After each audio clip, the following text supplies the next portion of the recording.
Hello students, in the previous class we had discussed about the characteristic features of the bony fishes and cartilaginous fishes, and we also discussed about what are the differences between cartilaginous fishes and bony fishes, and how the cartilaginous fishes and the bony fishes they are differ from each other. Okay, and we already discussed about which are the examples there belongs to that chondriophysis and osteophysis. Okay, today we shall move on to the next topic or the next super class called as tetrapods. Okay, and in the tetrapods the organisms which can able to show the locomotion by the presence of limbs, and those organisms are called as tetrapods. Those organisms are called as what? Tetrapods. And when coming to the tetrapods, again the tetrapods can be classified into four classes: class Amphibia, class Aves, class Reptilia, and class Mammalia.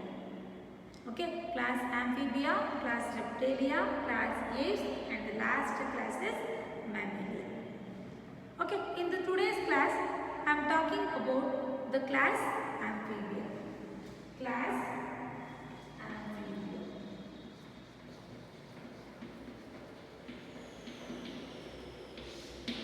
Okay, what are the characteristic features of the amphibians and what are all the examples there belongs to amphibians? Okay, today we are going to discuss. Okay, what are amphibians? Amphi means dual. Amphi means what? Dual. And amphi means dual, and bio means life. Bio means life. Okay, now tell me the definition of amphibians. The organisms they can able to live are the organisms which can able to live in both the conditions. Okay, in a two conditions, either they can live in a terrestrial region or they can live in a water. So that's why those organisms are called as amphibians. Okay, when coming to the amphibians, they can survive both in water as well as in terrestrial region also. So that's why they are called as amphibians. And coming to the amphibians, the larval stage, it going to develop inside the aquatic medium, and when they are developed into adult, they live in the terrestrial region. So that's why the frog or salamander, all the organisms they are called as amphibians.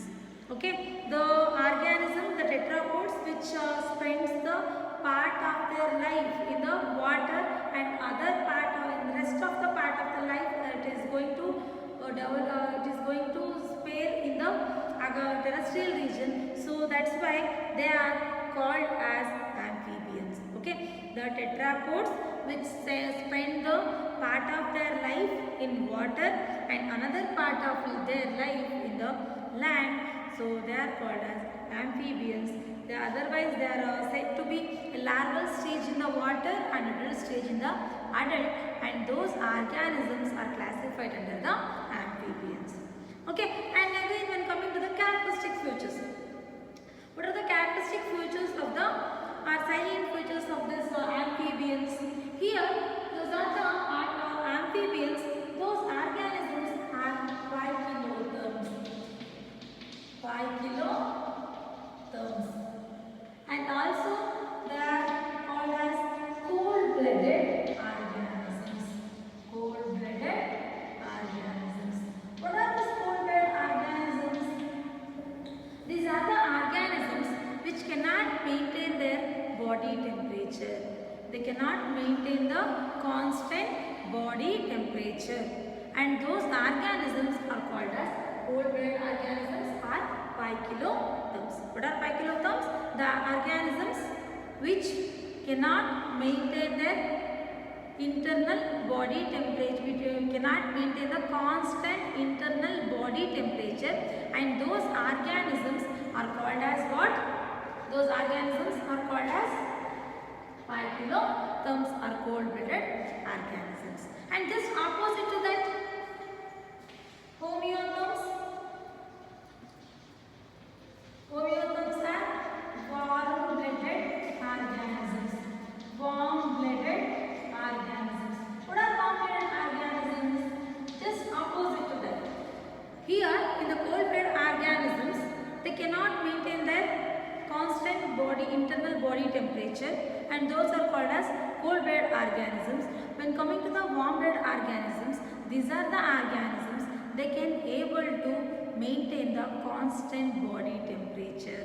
They can able to maintain the constant internal body temperature, and those organisms are called as warm-blooded organisms or homeotherms. Okay, but the amphibians are cold-blooded organisms or 5 kilotherms. Very important question for 2 marks. What is the differences between 5 kilotherms and homeotherms? Or what are the differences between cold-blooded organisms and warm-blooded organisms? Okay, and now tell me, during the time of cold region, they cannot maintain their body internal temperature regularly, constantly, and that time when the temperature it is going to high, when the temperature it is going to low, and that time it is not possible to live on the situation. Okay, it cannot able to withstand high temperature also, low temperature also, and that time they can undergoes the estivation and hibernation. When the temperature of the environment increases or decreases, and that time it cannot withstand that much of temperature, and that time this cold-blooded organisms they can undergo hibernation. Hibernation or estivation. What is hibernation and what is estivation? Hibernation means winter sleep, and estivation means summer sleep. Estivation means summer sleep. Okay, hibernation means winter sleep and estivation means summer sleep. Okay, and here when the cold-blooded organisms it cannot withstand the high temperature also, low temperature also. So that's why these organisms they can undergo hibernation process or estivation process. When the temperature of the environment decreases, and that time it can undergo winter sleep. Okay, and when the temperature has become very high and in hot condition, they can undergo summer sleep or estivation. Okay, when the temperature is going to low, in the cold condition it can undergo winter sleep, and in the estivation time or when the temperature is going high, and that time they can undergo estivation or summer sleep. Okay, and this is it is also one of the differences between the hibernation and the estivation. And another very important thing in the amphibians, they can possess two pairs of limbs. Two pairs of limbs. And here the two pairs in the sense 4 legs. The first pair is called as 4 legs, and the second pair is called as hind legs.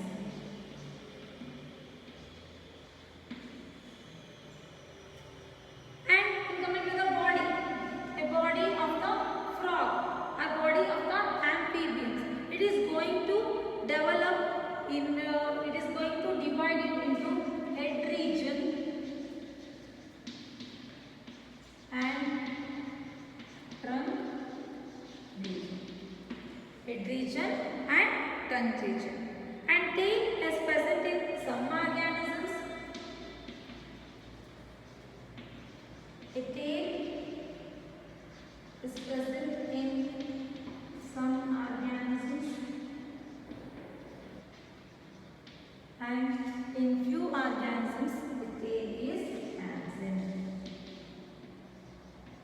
Tail is absent.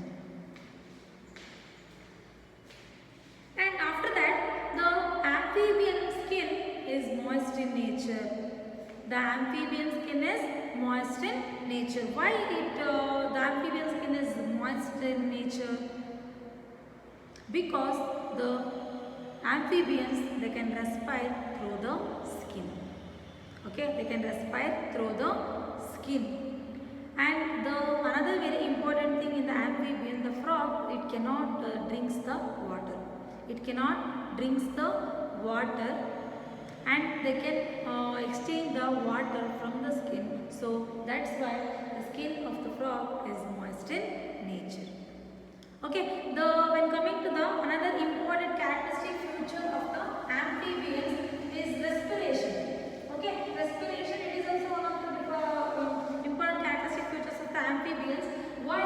Because in the frog or in the amphibians, the respiration, it is going to take place in three manners. Okay, it is going to take place in a three manners. One is cutaneous respiration.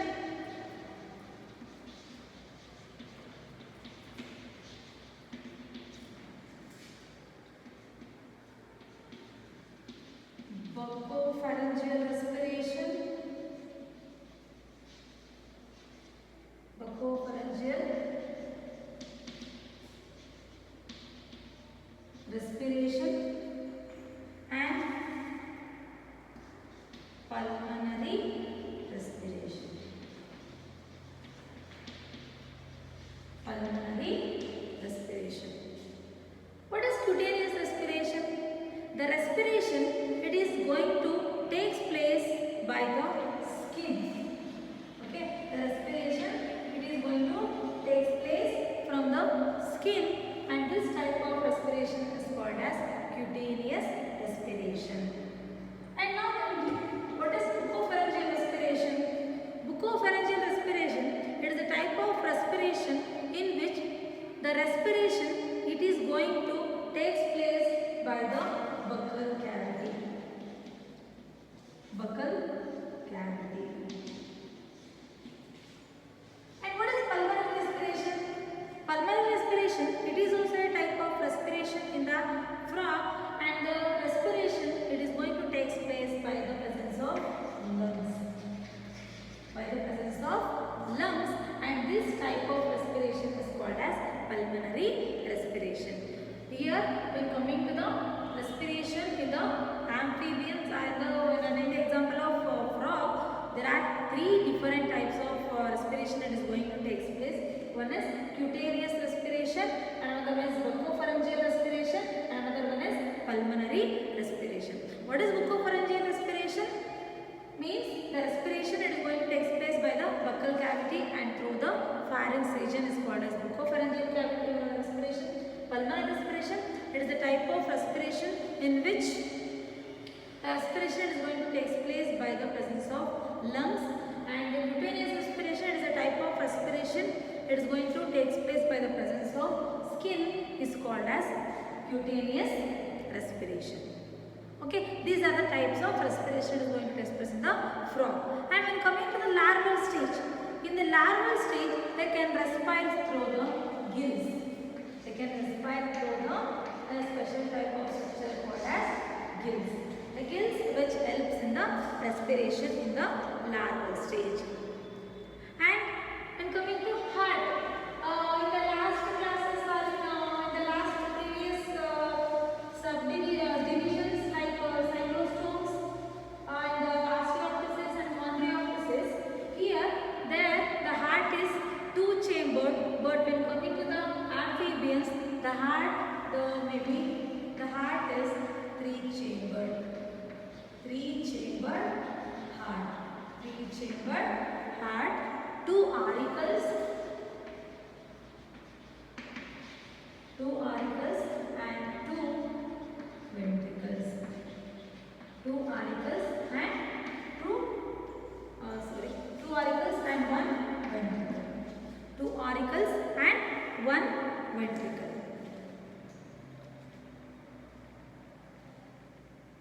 And when coming to the reproduction, the sexes are separate. The sexes are separate, and fertilization is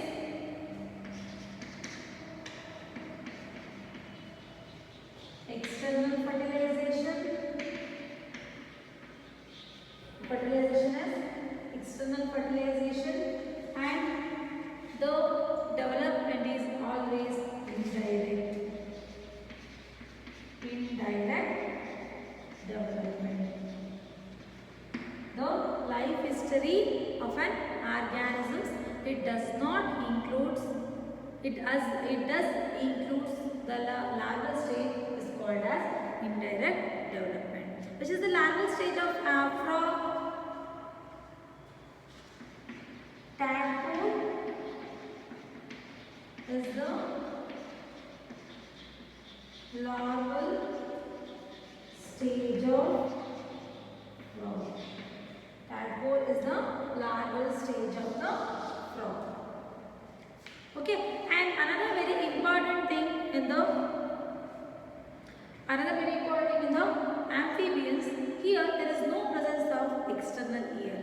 There is no presence of external ear like in our ears.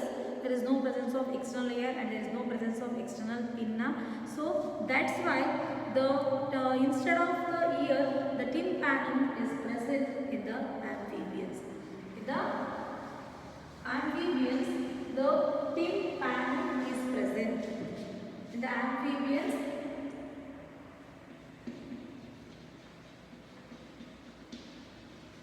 tympanum is present.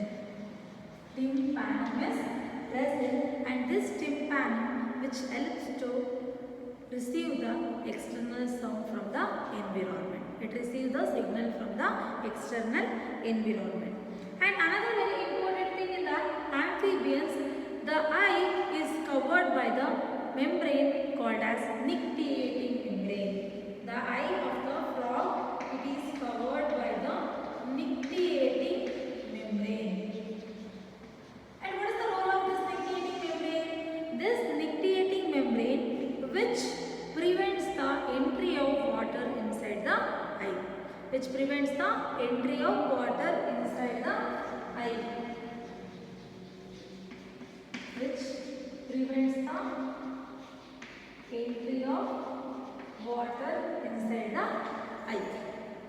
Okay, and another very important thing in the amphibians is urinogenital system. Urinogenital system. What is urinogenital system? Means there is a union. There is a close association between the urinary system and the genital system, and is called as urinogenital system. In the amphibians, there is a well-developed urinogenital system is going to present. And what is urinogenital system means? The urinary and the reproductive tracts. Here, the urinary system also and genital system, they are close related. They are closely associated with each other, and so that's why they are called as urinogenital system. And after that, the another important characteristic features of the amphibians is the digestive system is complete. The digestive system is complete, and again the digestive system which consists of an alimentary canal, and the alimentary canal which opens from mouth and ends with cloaca. It is opens outside by the structure called as cloaca. And what is this cloaca? Means it is a common opening for digestion, excretion and reproductive system. Okay, what is cloaca? It is a common opening for, it is the common opening for digestion, excretion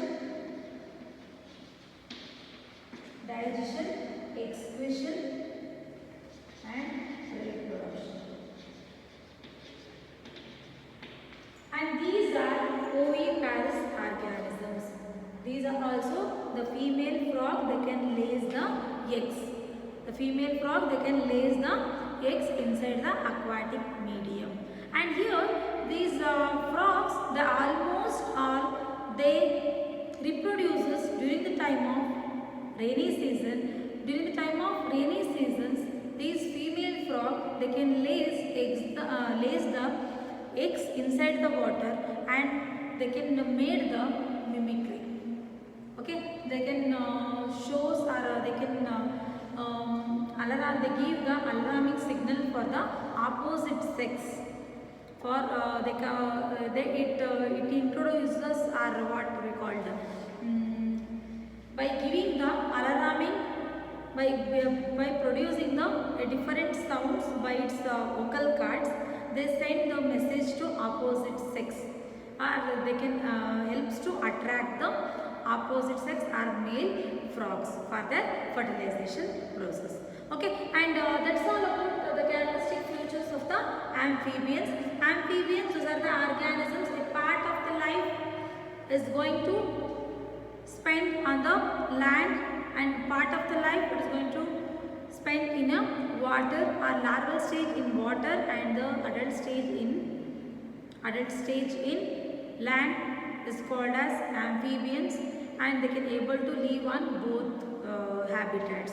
And they consist of two pairs of limbs. One pair is four limbs, and another pair is called as hind limbs. The body is divisible into head region and trunk region, and the tail is present in few organisms. The tail is absent in few organisms. And tadpole larva is the larval stage of frog. And amphibian skin is moist in nature. Why it is moist in nature? Because they can respire through the skin. There are three different types of respiration that is going to take place: pulmonary respiration, buccopharyngeal respiration, and cutaneous respiration. And the tympanum is present instead of external ear. The tympanum is present, and the urinary and the reproductive tracts, which opens into a common opening called as cloaca. Okay, and the urinogenital system is present, and in the larval stage they can respire through the gills. And the heart is three-chambered with two auricles and one ventricle, and they are cold-blooded organisms. They cannot maintain the regular constant body temperature, and the sexes are completely separate, and the fertilization is external. The fertilization is external, and they are oviparous organisms. They are oviparous organisms, and the development is indirect. The development is indirect. It includes the larval stages.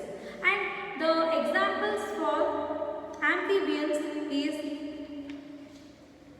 ichthyophis, frog, ambiostoma, buffo. These are all the examples for amphibians. Okay, this is the question is very important for examination point of view, and it is very important question for midterm question exam also, and it can be asked for 5 marks. Write the general characteristic features of the amphibians given example.